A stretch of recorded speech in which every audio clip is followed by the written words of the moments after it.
गणपती बाप्पा मोरया. तुमच्याही घरी गणपती येत असेल तर हे 20 नियम तुम्हाला पाळायलाच हवे. नमस्कार मित्रांनो, आपल्या सर्वांचे लाडके बाप्पा यंदा 7 सप्टेंबर रोजी आपल्या घरी पाहुणचार घ्यायला येणार आहेत. इतर पाहुण्यांच्या पाहुणचारात आपण कोणतीही कसूर ठेवत नाही, पण मग बाप्पाच्या बाबतीत उणीव राहून कसे चालेल? यासाठीच बाप्पाचे आगमन, मूर्तीची प्रतिष्ठापना, पूजा, नैवेद्य, आरती आणि विसर्जन या सर्व बाबतीत कोणकोणत्या नियमांचे पालन होणे आवश्यक आहे ते जाणून घेऊया. तत्पूर्वी तुम्ही जर आपल्या चॅनलवर नवीन असाल तर चॅनलला नक्की सबस्क्राईब करा आणि हा व्हिडिओ पूर्ण पहा. श्री गणेश प्राणप्रतिष्ठा पूजा मांडणी कशी कराल? नंबर 1. श्री गणेशाचे आगमन घरात होताना यजमानांच्या पायावर दरवाजामध्येच दूध आणि पाणी घालून औक्षण करावे. नंबर 2.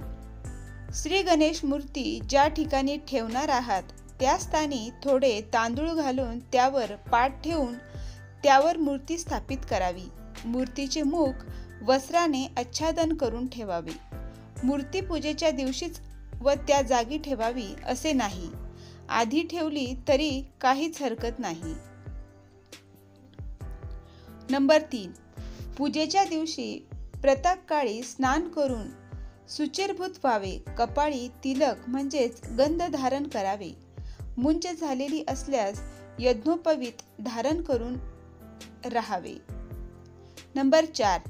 घराच्या देवतांचे पूजा करून घ्यावी. शक्यतो त्याशिवाय इतर पूजाविधी करू नये. पूजा घराच्या पुरुष मंडळींनीच करावी. महिला वर्गावर हा भार टाकू नये. नंबर 5. आता मूर्तीवर आच्छादन केलेले वस्त्र काढून ठेवावे. नंबर 6. शक्यतो मूर्तीच्या उजव्या बाजूला समई, निरांजन, उदबत्ती, कापूर आदींची योजना करावी. पूजा करताना आपले मुख पूर्वेकडे राहील अशी योजना आखावी. म्हणजे देव आपल्या समोर म्हणजे पूर्वेला पश्चिमेकडे म्हणजेच आपल्याकडे तोंड करून ठेवावेत. हे जमत नसल्यास या उलट चालेल, पण शक्यतो दक्षिणोत्तर नकोत. नंबर 7. दिवे आदल्या दिवशी स्वच्छ घासून पुसून समईमध्ये, निरांजनामध्ये वाती, तेल, तूप वगैरे भरून तयार करून ठेवावेत. उदबत्ती स्टँडमध्ये रोवून ठेवावी. काडेपेटी जवळ ठेवावी. समईच्या जागी एखादी ताटली ठेवावी. हल्ली काचेमध्ये दिवे मिळतील. दिवा न विझण्याच्या दृष्टीने ते उपयुक्त ठरतात. जमल्यास ते दिवे वापरावेत. त्यामध्ये तेल, तूप ही भरपूर वेळ राहते. दिव्यांना गंध, हळद, कुंकू लावून ठेवावे. नंबर 8. विड्याची पाने 2 पाने देठ देवाकडे करून त्यावर सुट्टे पैसे, त्यावर सुपारी याप्रमाणे 5 विडे तयार करावे. देवाच्या कुठल्याही बाजूला किंवा दोन्ही बाजूंना मिळून असे विडे ठेवावे. विड्यांजवळ 2 नारळ, फळे यांची योजना करावी. शक्यतो देवासमोर ठेवू नये. पूजा करताना अडचण होते. या विड्यांवरच अक्रोड, खारीक आदी पंचखाद्य मांडून ठेवावे. नंबर 9. नैवेद्यासाठी दूध, साखर, गूळ, खोबरे, मोदक, पेढे यापैकी कोणतेही तुमच्याकडे असेल ते देवासमोर मांडून ठेवावे. मांडतानाच त्याखाली पाण्याने चौकोनी मंडल करून ठेवावे. नंबर 10. पंचामृत. त्यामध्ये दूध, दही, मध आणि साखर एकत्र करून वेगवेगळे तयार करून ठेवावे. नंबर 11. मोदक, पेढे इत्यादी बॉक्स सकट न ठेवता एखाद्या स्वच्छ वाटीत काढून घ्यावेत. नंबर 12. यज्ञोपवीत म्हणजे जानवे सोडवून मोकळे आणि ओले करून एखाद्या ठिकाणी अडकवून ठेवावे, जेणेकरून आयत्या वेळी धावपळ होणार नाही. घाईमध्ये जानवे हमखास गुंतते आणि सुटता सुटत नाही आणि चिडचिड होते. 13. कापसाचे वस्त्र असल्यास 21 मण्यांचे गणपतीसाठी तयार ठेवावे. 14. यजमानांनी शक्यतो सोहळं उपरणं असा पोशाख करावा, नसल्यास धोतर किंवा स्वच्छ वस्त्र परिधान करावे. हात पुसण्यासाठी एक स्वच्छ रुमाल जवळ ठेवावा. बसायला किंवा उभे राहायला एक आसन असावे. 15. गणपती समोर पूजेसाठी तांब्या, ताम्हण, पळी, भांडे इत्यादी वस्तू ठेवाव्या.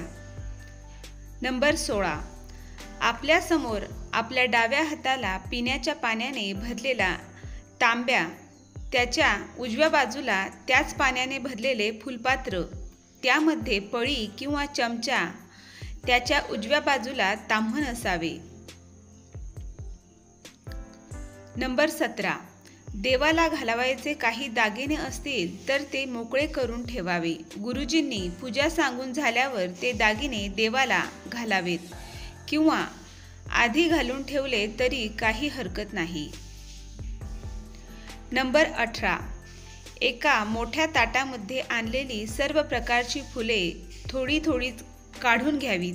जमल्यास प्रत्येक प्रकारची फुले वेगळी मांडून ठेवावीत. ताटात फुलांची फार गर्दी करू नये.